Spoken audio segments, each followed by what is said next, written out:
Welcome back to Black Hills and Eastern Railroad. Today we have the antidote for cheap box store Christmas light strings. But first, we're going to get started with Frosty here. Yep, we're going to get him put together and we're going to get him keistered, and then we're going to show you our antidote. Stick with us.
So we have now the most pleasant task of keistering Frosty.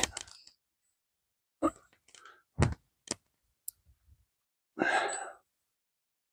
got to watch the wires inside the body there so they don't get on that T-post. That's nice. And then we have two T-posts here. Hold on, face the camera, Ada. So we have two T-posts here because a nasty winter wind couple of years ago broke Frosty's arm permanently. So what we do is we put a zip tie. Let's go through the material there. Yeah, so we have something to support Frosty's left arm here.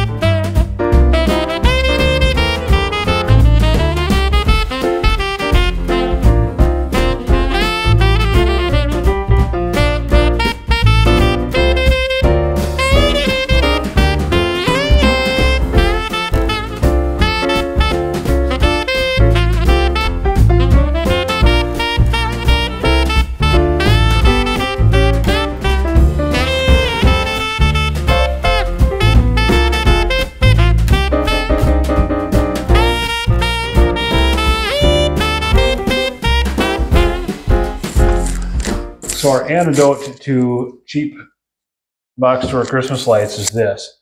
I bought a long time ago a very long string of basically blank sockets that are pre-mounted on SPT2 wire. SPT2, as I understand, refers to the thickness of the insulation on the wire, not necessarily the gauge of the wire. And we put incandescent lights on here and strung along the house. You've seen that a couple of times in other BH&E videos. But basically what you do on this is you cut your own length, you supply your own bulbs. These are C9 bulbs that we're putting in here. That refers to the size of the base. Actually, we put these out on the deck here a couple of weeks ago, and they really do look nice. We cut our own string for that. And then what you do is you supply your own plugs on either end. So you cut the wire to length, and then we have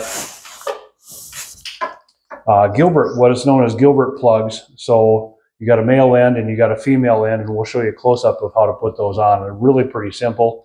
And these are matched up to the wire you're using. So SPT2 wire, you use SPT2 Gilbert plugs. We'll show you a close-up of how to put these on. Right at the midpoint,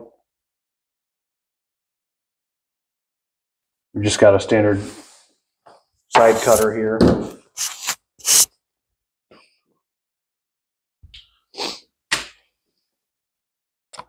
So we got these things from 1000bulbs.com. They're not sponsoring this video or anything, but I've had good luck with them before.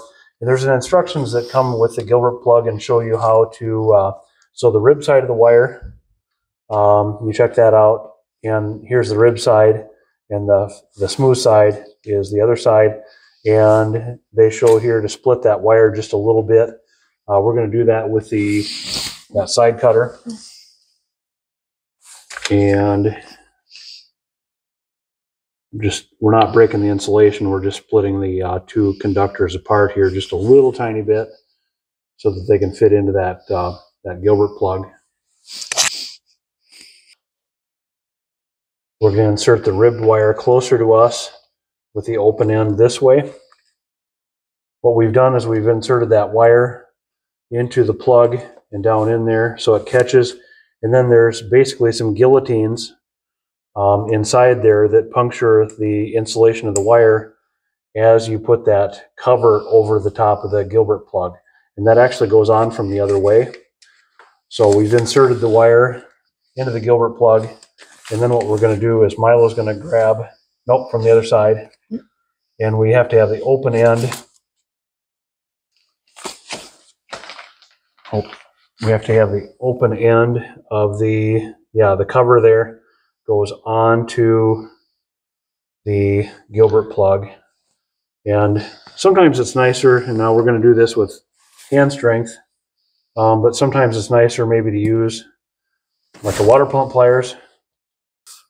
So whatever you like to call them, water pump pliers, channel locks, slip joint pliers, will help you slide that cover on the male end of the plug. And basically we repeat the process for the female end.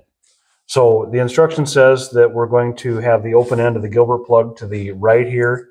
The rib side of the wire is going to be closer to us, and we're going to insert that again into this place. And basically what that does is clamp the wire, and then we fold the wire over to make a 90-degree angle inside the Gilbert plug, and those guillotines inside the Gilbert plug puncture the wire and insert into the wire. And then Milo will take the open end of the cover here.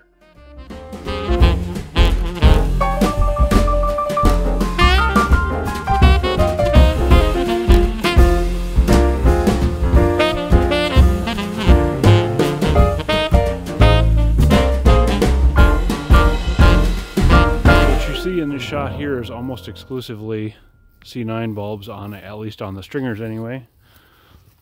This tree closest to us has that one custom cut light set that we just did with the patched together C9 bulb collection.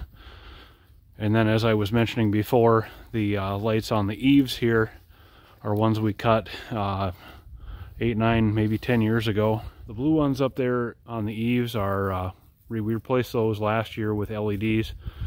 They look a little more purple than they actually are to my eye here. The clears or the yellows are still incandescent bulbs. And of course Frosty, you saw us keister him earlier today. And then this light setup here is those minis. Anyway, hope you enjoyed the program here. If you did, hit that like button, subscribe for more. And as always, Merry Christmas, and hopefully I'll see you in the next one. Thanks for watching, everybody. Make sure to like, subscribe, and hopefully we'll see you in the next one. Hello, everybody. Today we have the antidote for the perfect box store Christmas lights.